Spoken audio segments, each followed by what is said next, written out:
But that's good, because I think that shows where the debate is.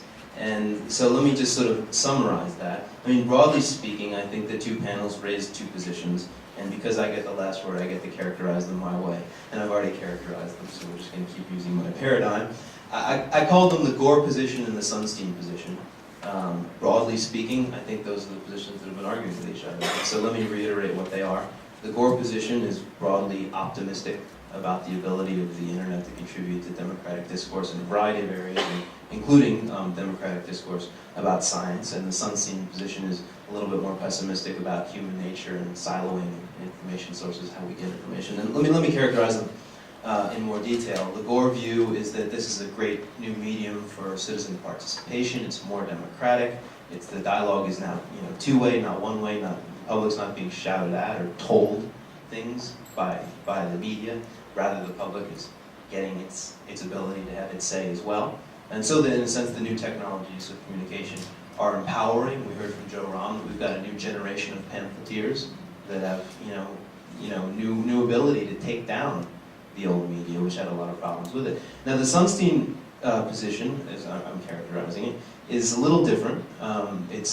Well, what about all this misinformation that's rampant out there? And what about the fact that we have a lot of evidence that people, depending on their political predilections, they filter all the information that they get, and they go to the places on the web that reaffirm what they believe going in, and so they don't get to be exposed to different positions, and so they're not really learning and they're not really engaging in the kind of democratic discourse that we want. Rather, we've got these hermetically sealed echo chambers out there. Chris Russell called them deep canyons, which I think is another good way of describing it. And within the Sunstein position, or at least the pessimistic position, is something else. I don't think Sunstein actually says this, but it's this concern about, in the new media, the extent of the incivility that exists, and the idea that there are somehow fewer norms in the new media than the old for behavior, and that this, again, is inimical to democratic discourse. And so these two views have been surging and receding all day, I think. They've been coming up, and one has beaten the other back, and the other's beaten the other back. My view, I don't really believe the truth is going to win out on its own. I'm skeptical of the optimistic position, but it's not my place to advocate that right now. I'd rather just sort of summarize, because when we moved in the direction then of talking about, quote, solutions, it turned out that even though we had two different views, there was more consensus, I think, about solutions, weirdly enough. So it was like almost as if we could get past the divide between optimism and pessimism, because the pessimistic camp definitely doesn't want censorship. And we learned from Sam Bayer that we can't have it even if we want it, so it's good that we don't want it. But what we want is something more like instilling of norms that will address some of the problematic issues that we've described.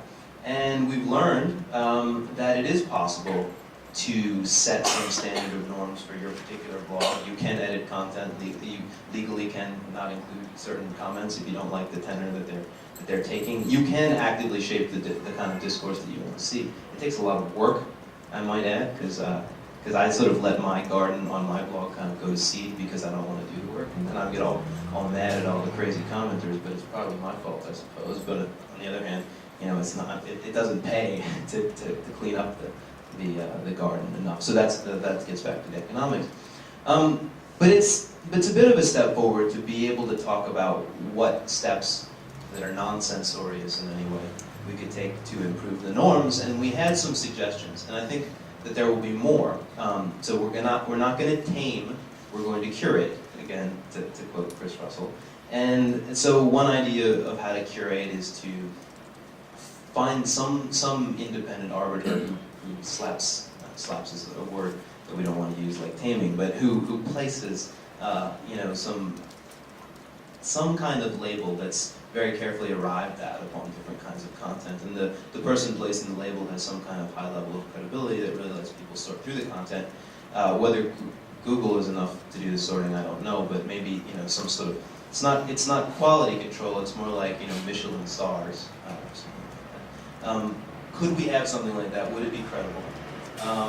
Or is it more that everyone just needs to set their own standard with their own particular blog, and maybe in some cases the blog aggregating sites will set the standards. I hope there will be follow-up from this conference, and I hope we will talk about other in future days about other things that might not use the power of the state or the power of the law to shut down anybody's discourse, but rather help instill the norms that will push us in the direction that we're hoping for.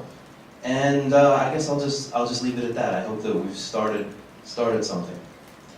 Thank you all.